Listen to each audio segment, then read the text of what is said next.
Bendiciones para todos los que pueden estar viendo este video, a todos los que pueden estar llegando este mensaje. Mi nombre es Elkin Mendoza y espero poder compartir algo que sea de bendición para tu vida. Y quiero hablar un poco acerca de en ocasiones que oramos, y muchas veces oramos pretendiendo cambiar la voluntad de Dios. De hecho, hasta hemos escuchado enseñanzas sobre empezar a interceder, pero muchas veces estamos intercediendo queriendo cambiar la voluntad de Dios. Y cuando oramos, no oramos para cambiar la voluntad de Dios. Cuando oramos, más bien debemos orar para someternos a la voluntad de Dios.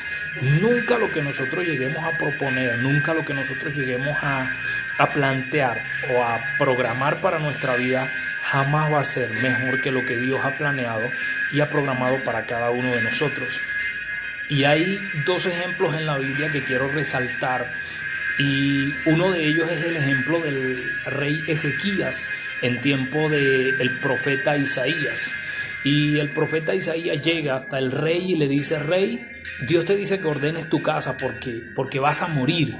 Pero la Biblia registra en el segundo libro de Reyes, el capítulo 20, del verso 1 al 6, que Ezequías empieza a orar y empieza a clamar a Dios y empieza a pedirle a Dios. Y encontramos entonces que Dios le añade a Ezequías 15 años más de vida. Dios le había dicho a Ezequías, vas a morir. Ezequías ora para cambiar eso y pide a Dios misericordia, y en la misericordia Dios le envía a Ezequías 15 años más de vida. Pero estos 15 años de vida extra de Ezequías fueron desastrosos.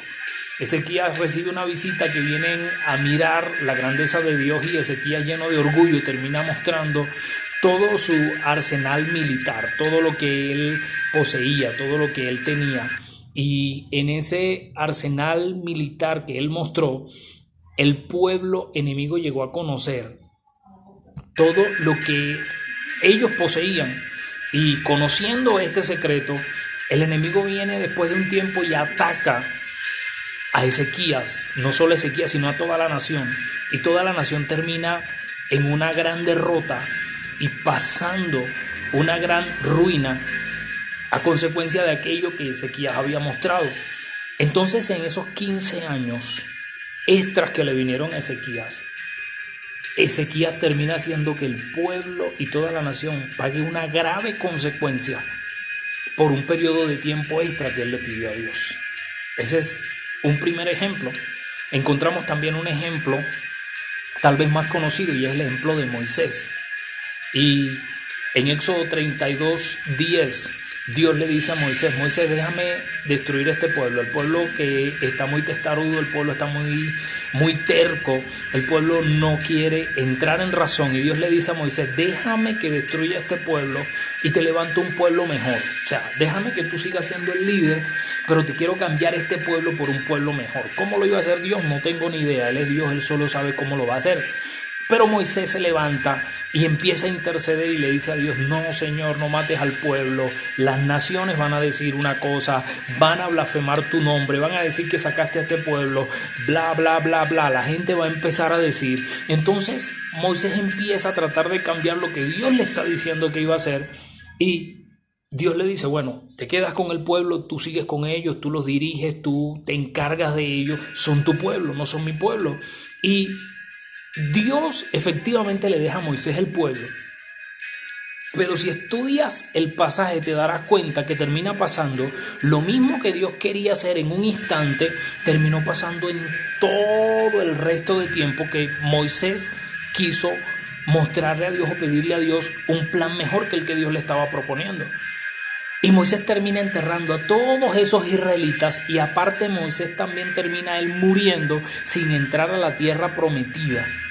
Y estas son dos historias que están en la Biblia, y están en la Biblia para enseñarnos algo.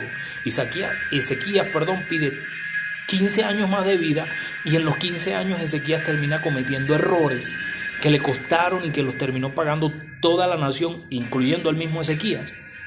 Moisés termina pidiéndole a Dios que cambie un plan que Dios le había mostrado, y termina pasando lo mismo que Dios le había dicho, pero en una mayor cantidad de tiempo y con peores consecuencias, porque tal vez el mismo Moisés hubiese podido entrar a la tierra si hubiese aceptado de principio el plan que Dios le estaba diciendo.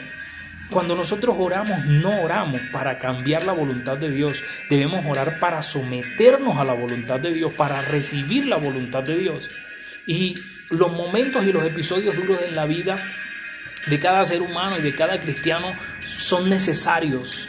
Y son necesarios para una enseñanza, son necesarios para una madurez, son necesarios para un proceso que nos lleva a ser mucho mejores. Dios nunca evita el proceso duro, Dios no evita el desierto, Dios nos da la capacidad para atravesar el desierto y aprender lo que debemos aprender en el desierto. Y el ejemplo más grande de someternos a la voluntad de Dios lo hizo el mismo Jesucristo. Jesucristo oró, y esto lo encontramos registrado en el libro de Mateo, el capítulo 26, en el verso 39, Jesús entra a hacer una oración en donde le dice: Padre mío, si es posible, pase de mí esta copa, pero no sea como yo quiero, sino como tú. Que no se haga mi voluntad, sino la tuya. El mismo Jesús está sometiendo su voluntad a Dios Padre. Y le está diciendo: si es posible que se pase esta copa, este periodo de tiempo difícil, esto duro que voy a tener que pasar, que era morir en la cruz, si es posible, pásalo. Pero Jesucristo termina sometiéndose a la voluntad de su Padre y termina diciendo: pero que no se haga mi voluntad sino la tuya. En otras palabras, Jesús le está reconociendo, le está diciendo: tu voluntad es mejor que la mía. Y si la voluntad de Dios Padre es mejor que la de Jesús, que en ese momento era su mismo Hijo, la voluntad de Dios es mucho mejor que la nuestra.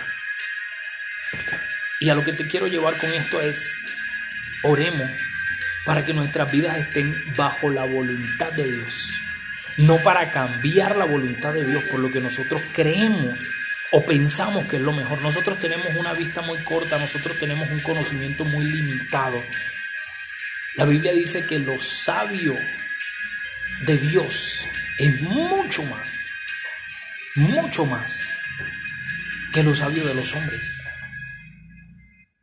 Y la sabiduría de Dios es muchísimo mayor que la nuestra. Hay puertas que quizás se pueden cerrar para nosotros.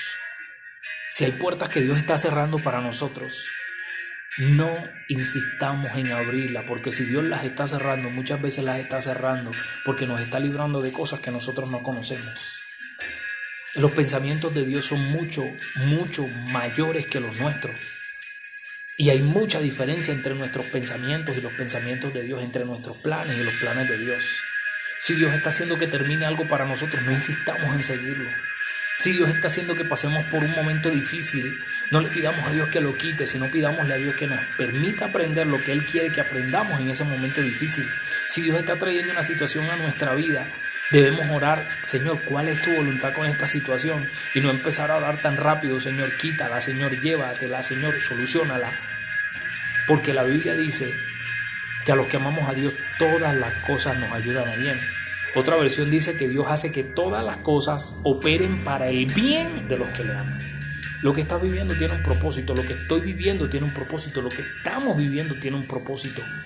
Oremos para que Dios nos muestre y nos revele cuál es el propósito, y para someternos a la voluntad de Dios y no para tratar de cambiarla, porque Dios siempre sabe lo que hace.